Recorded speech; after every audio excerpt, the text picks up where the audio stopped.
एक व्यक्ति ने महात्मा बुद्ध से पूछा, मेरी जिंदगी में इतने दुख क्यों हैं? इतनी तकलीफें क्यों हैं? इतनी परेशानियां क्यों हैं? तो महात्मा बुद्ध ने उससे कहा, बताओ तुम्हें कौन सा दुख है? उसने कहा, मैं अपने कितने दुख आपको बताऊं? मेरी पूरी जिंदगी ही दुखों से भरी हुई है। जो मेरे रिश्ते हैं उन रिश्तों से भी मैं दुखी हूँ और मेरे शरीर में भी बीमारियां होती रहती है। एक के पीछे एक दुख लगा ही रहता है।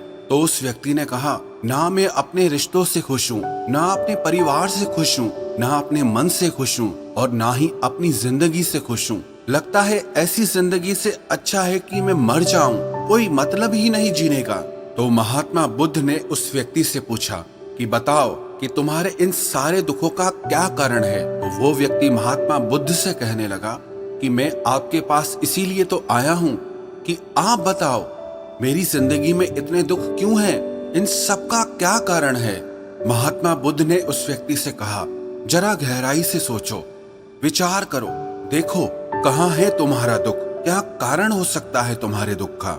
उस व्यक्ति ने बहुत सोचा, पर जब उसे कुछ समझ नहीं आया तो बुद्ध ने उसे उत्तर दिया कि तेरे सारे दुखों का कारण तू ही है। तेरे मन की आसक्ति है, तेरे मन का मोह है। बुद्धा का एक प्रसिद्ध कोट है जो आपने भी सुना होगा, the root of suffering is attachment. आपके सारे दुखों का कारण आपका मोह है, आपके मन का अटैचमेंट है, आसक्ति है। तो उस व्यक्ति ने बुद्ध से कहा कि मैं समझा नहीं कि मेरे मन का मोह हर दुख का कारण कैसे हो सकता है। तो महात्मा बुद्ध ने उसे 3 छोटी छोटी कहानियां सुनाई। पहली कहानी, एक व्यक्ति पेड़ से चिपक कर चिल्ला रहा था कि कोई मुझे बचाओ, कोई मुझे इस पेड़ से छुड़ाओ, इस पेड़ ने मुझे पकड़ लिया है। तो वहां से एक गुरु और शिष्य गुजरे। उस शिष्य ने अपने गुरु से कहा कि गुरुदेव, इस आदमी की मदद करनी चाहिए, ये इस पेड़ से चिपक गया है, इसे छुड़ाना चाहिए। तो उसके गुरु ने अपने शिष्य से कहा कि इसकी मदद कोई नहीं कर सकता। तो वो शिष्य हैरान होकर पूछने लगा कि ऐसा क्या है कि इसकी कोई मदद नहीं कर सकता? तो गुरु ने कहा कि इस व्यक्ति ने खुद ही पेड़ को पकड़ लिया है, और जिस इंसान ने खुद किसी चीज को पकड़ा हुआ है उसे कौन छुड़ा सकता है, उसे कौन बचा सकता है? ऐसे ही बुद्ध ने कहा कि तुमने भी सारे दुखों को खुद ही पकड़ा है कि ये मेरा है, ये छूट ना जाए, ये मेरे पास रहना चाहिए, ये मुझे मिलना चाहिए, और तेरे सारे दुखों का कारण ये मैं और मेरे का बंधन है। फिर बुद्ध ने उसे दूसरी कहानी सुनाई कि जैसे एक मकड़ी वो खुद ही जाला बुनती है, और जाला बुनते बुनते एक दिन ऐसा आता है कि वो उस जाले में खुद ही फंस जाती है। वो चाह कर भी उस जाले से बाहर नहीं निकल पाती है। ऐसे ही तूने भी अपनी जिंदगी में कितने ही रिश्ते बनाए हैं, कितनों से मोह लगाया है, कितनों को अपना माना है, और उनमें मोह रखने के कारण आज वो तुझे दुख दे रहे हैं। सारी दुनिया में कुछ भी होता रहे, हमें दुख सुख नहीं होता है। हमें दुख सुख कब होता है?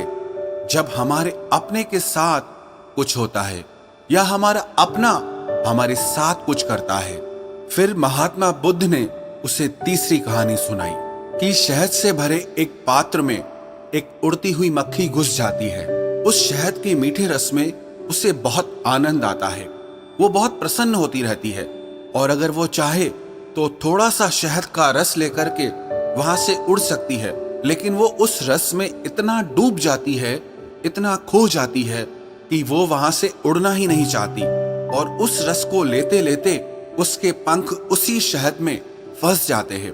फिर जब तक उसका पेट भरता है वो बुरी तरह से उस शहद में फंस जाती है।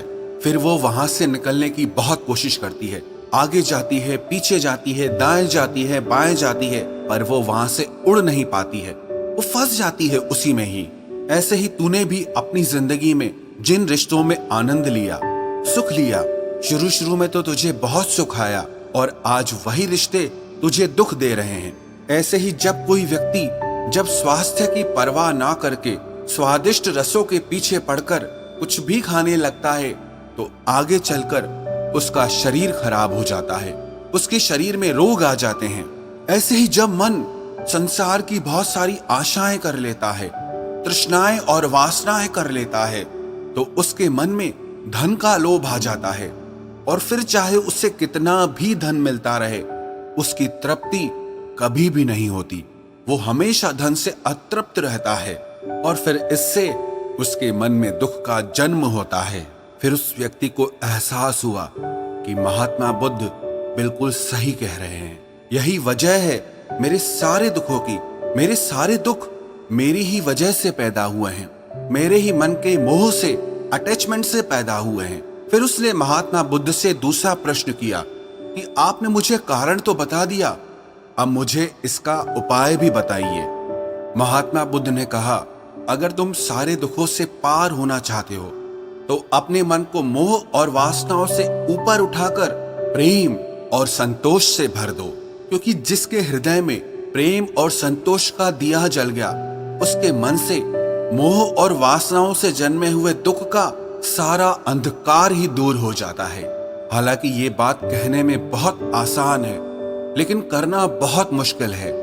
लेकिन जो भी व्यक्ति महात्मा बुद्ध के इस उपदेश को समझ गया ना, वो सारे दुखों से पार हो जाएगा। यही कहानी हमारे भी जीवन की है। हम खुद ही रिश्ते जोड़ते हैं और बाद में खुद ही रोते रहते हैं। हम खुद ही प्रेम बढ़ाते हैं और बाद में खुद ही दुख पाते हैं। हम जिनके पीछे मेरा मेरा करके मरते रहते हैं, आखिर में वही लोग हमें सबसे ज्यादा दुख पहुंचाते हैं, हमारा दिल दुखाते हैं। जिनकी खुशी के लिए हम कुछ भी करने को तैयार हो जाते हैं, जिनकी खुशी के लिए हम अपनी सारी जिंदगी कुर्बान कर देते हैं, आखिर में वही हमारे जीवन में दुखों का अंधकार भर देते हैं। चाहे वो हमारा परिवार हो, हमारे मित्र हो, हमारी संतान हो या कोई भी रिश्ता हो, जहां पे भी हमने मन के मोह के, आसक्ति के, अटैचमेंट के धागे बांध रखे हैं, आप गौर करना, आपके जीवन में सारा दुख वहीं से आ रहा है। तो जो उपाय महात्मा बुद्ध ने उस व्यक्ति से कहा कि मोह और वासनाओं को त्याग करके अपने हृदय में प्रेम और संतोष को भर दो, इस छोटे से उपदेश को अगर हम भी अपनी जिंदगी में उतार लें तो विश्वास रखना, हम जिंदगी के सारे दुखों से अवश्य पार हो जाएंगे।